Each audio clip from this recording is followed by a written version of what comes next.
Assalamualaikum warahmatullahi wabarakatuh. Salam budaya untuk kita semua.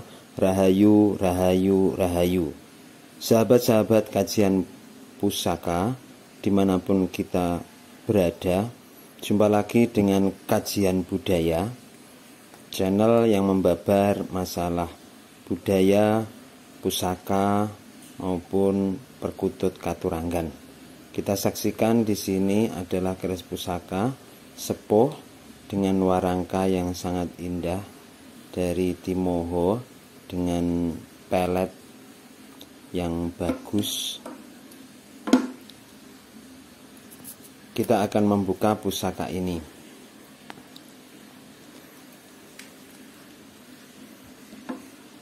Pusaka ini adalah pusaka sepuh peninggalan leluhur Nusantara dengan jenis dapur lurus.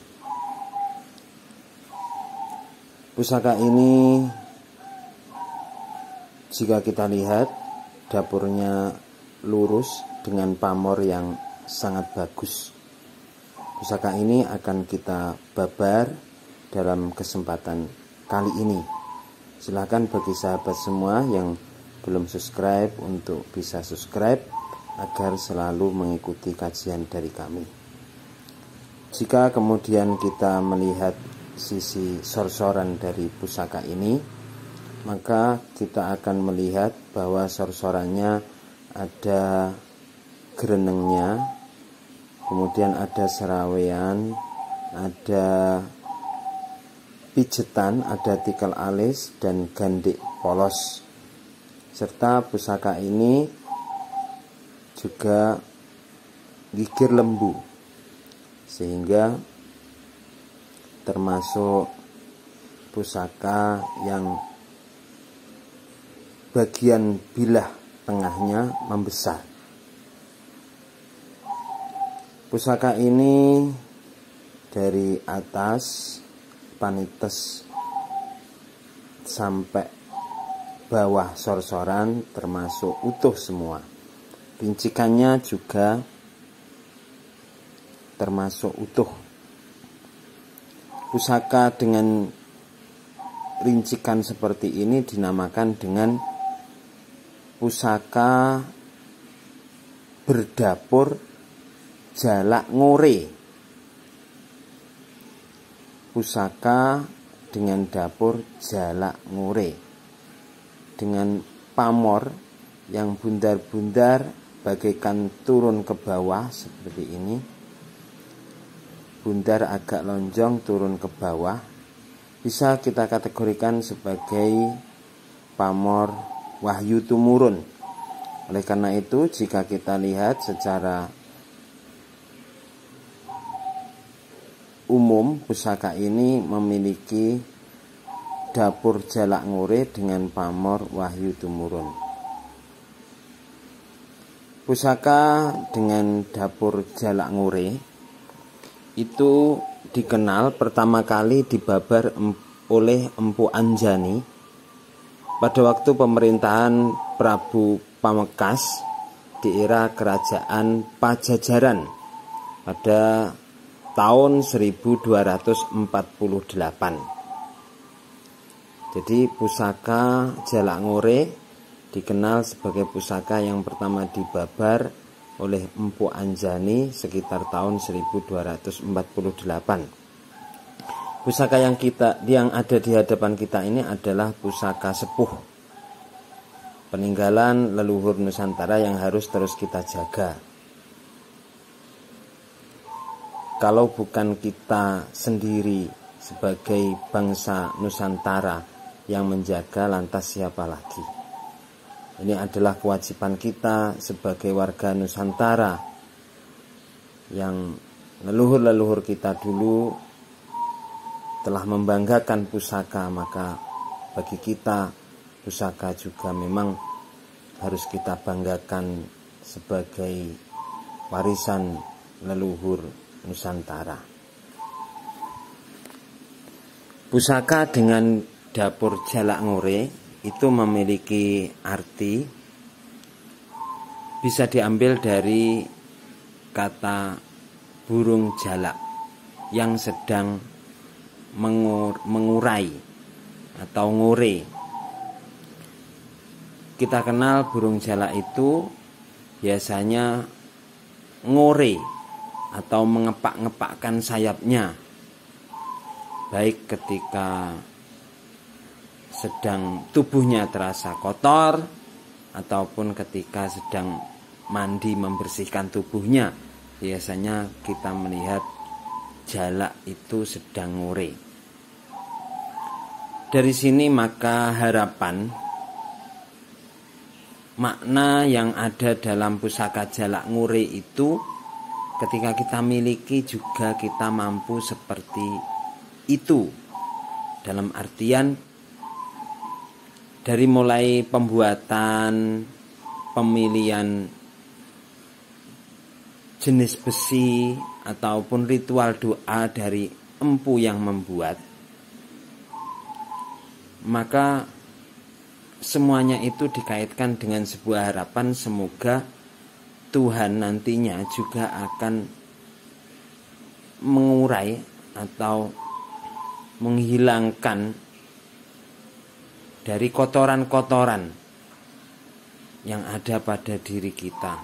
Kotoran-kotoran tersebut itu baik permasalahan hidup, kesulitan hidup, ataupun segala hal yang membuat hidup ini menjadi tidak nyaman dan sejahtera, maka hendaknya kita mampu mengurainya, menghilangkannya sebagaimana jalak ngore yang menghilangkan kotoran-kotoran ketika dia mandi, menguraikan tubuhnya untuk membersihkan tubuhnya dari kotoran-kotoran yang ada dalam tubuhnya.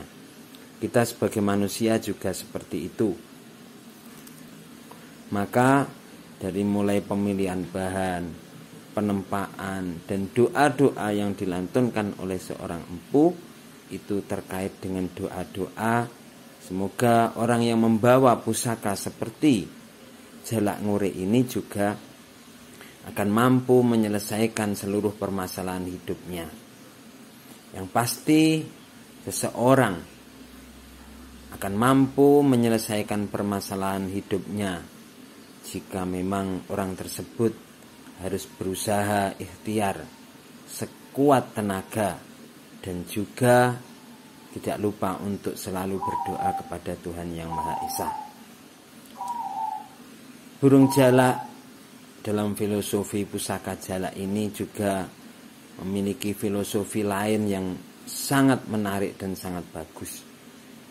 Burung jalak adalah burung yang memberikan manfaat kepada para petani untuk menghilangkan hama dalam pertaniannya.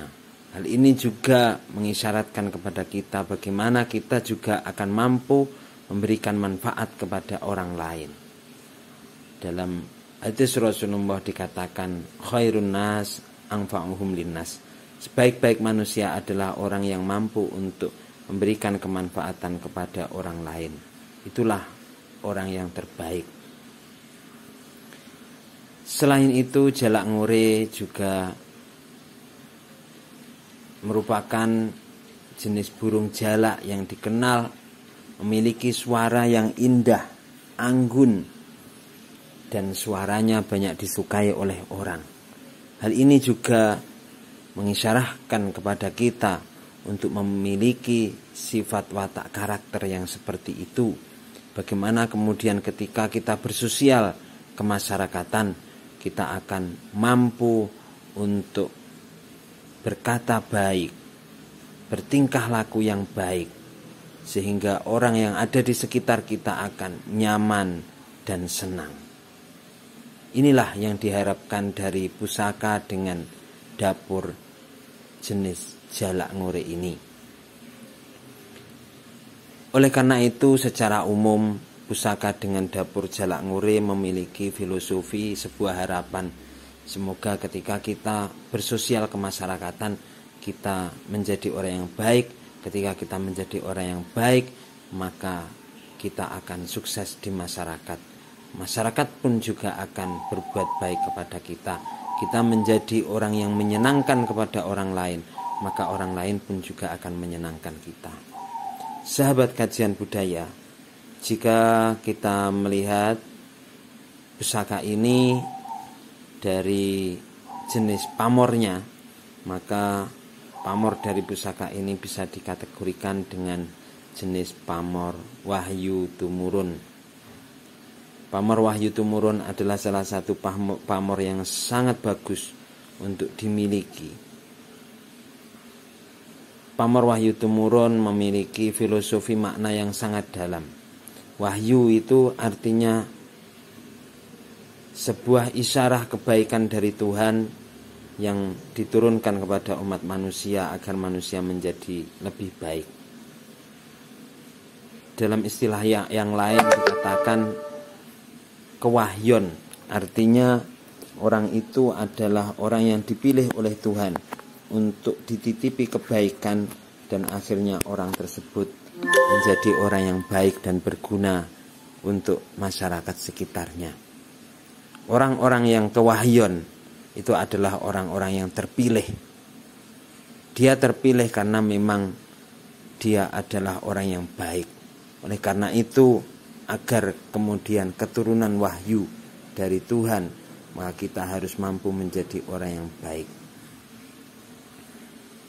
Wahyu Tumurun ini juga mengindikasikan bahwa kitalah orang yang dipilih untuk mendapatkan wahyu, untuk menjadi pemimpin bagi wahyu kebaikan. Misalnya seorang pemimpin yang mencalonkan kepemimpinan tetapi tidak mendapatkan wahyu kepemimpinan, maka dia tidak akan jadi. Inilah filosofi Wahyu Tumurun.